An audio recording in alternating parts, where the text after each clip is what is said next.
IBKR stock analysis Thursday. Is it a buy or not? Watch this 1-minute video till the end, find out. With Interactive Brokers Group, $1.13 increase in price is solid. But let's look at it from a broader picture because I really want to have a decent kind of understanding.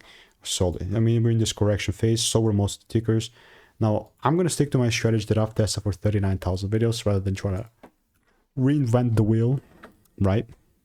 This is a pretty solid bullish market.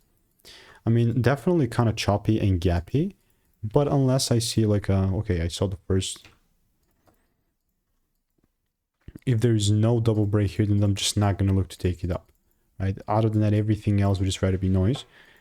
And I might as well just have my demand zone set up in place because that's how I can orientate myself, right? And then we have the top.